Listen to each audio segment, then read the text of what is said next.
ഇനി പ്രിയപ്പെട്ട പ്രേക്ഷകരുടെ ഫേവറേറ്റ് സെഗ്മെന്റിലേക്കാണ് ദൈവമേ കൈത്തൊഴാമിലേക്ക്. കോഴിക്കോട്ടേക്കാണ്. കോഴിക്കോടിന്റെ ചരിത്രത്തോട് ഇഴചേർന്ന് നിൽക്കുന്ന ക്ഷേത്രമാണ് ശ്രീ വെളയനാട് ദേവി ക്ഷേത്രം. സാമൂതിരി രാജാവ് കോഴിക്കോട് ഭരിച്ചിരുന്ന കാലത്ത് തന്റെ വിജയത്തിനും നാടിന്റെ നന്മയ്ക്കുമായി ദേവിയെ കൂടെ കൂട്ടി വളയനാട് പ്രതിഷ്ഠിച്ചു എന്നാണ് ഐതിഹ്യം.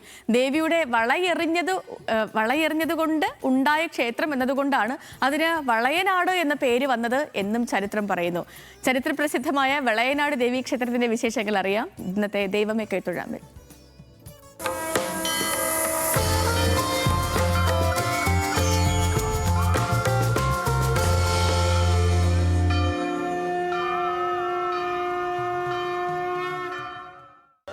സാമൂതിരിയും വള്ളുവ കോനാതിരിയും തമ്മിലുള്ള പടപ്പുറപ്പാടുകളിൽ സൈന്യത്തിലും സമ്പത്തിലും കരുത്തനായിരുന്നിട്ടും സാമൂതിരിക്ക് മിക്കപ്പോഴും പരാജയമായിരുന്നു ഫലം. ഇതിന് കാരണം തേടിയപ്പോഴാണ് ദേവിയുടെ അനുഗ്രഹമാണ് കോനാതിരിയുടെ വിജയത്തിന് പിന്നിലെന്ന വെളിപാടുണ്ടാകുന്നത്. അങ്ങനെ ദേവിയുടെ അനുഗ്രഹം തേടാനായി സാമൂതിരി തപസ് അനുഷ്ഠിക്കുകയും ഒടുവിൽ ദേവി മുന്നിൽ പ്രത്യക്ഷപ്പെടുകയും ചെയ്തു.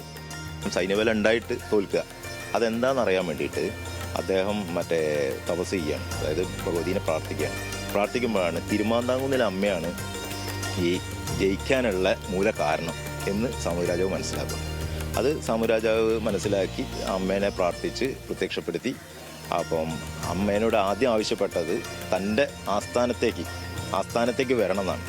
തന്റെ കൂടെ വരണമെന്നാവശ്യപ്പെട്ട സാമൂതിരിയോട് ദേവി ഒരു നിബന്ധന വെച്ചു. യാത്രയിൽ എപ്പോഴെങ്കിലും പിന്തിരിഞ്ഞു നോക്കിയാൽ താൻ തിരികെ പോകുമെന്നായിരുന്നു അത്. മുന്നിൽ സാമൂതിരി രാജാവും പിന്നിൽ ഭഗവതിയും യാത്ര തുടർന്നു. ഏറെ ദൂരം പിന്നിട്ടപ്പോൾ പിന്നിൽ നിന്ന് ദേവിയുടെ കാൽച്ചിലങ്കയുടെ ശബ്ദം കേൾക്കാതെയായി. സംശയത്താൽ സാമൂതിരി രാജാവ് തിരിഞ്ഞു നോക്കി. ഇതോടെ കയ്യിലുണ്ടായിരുന്ന വള ഊരിയെറിഞ്ഞ ദേവി വള വീണ സ്ഥലത്തായിരിക്കും തന്റെ സാന്നിധ്യമെന്ന് പറഞ്ഞ് മടങ്ങിയെന്നാണ് ഐതിഹ്യം.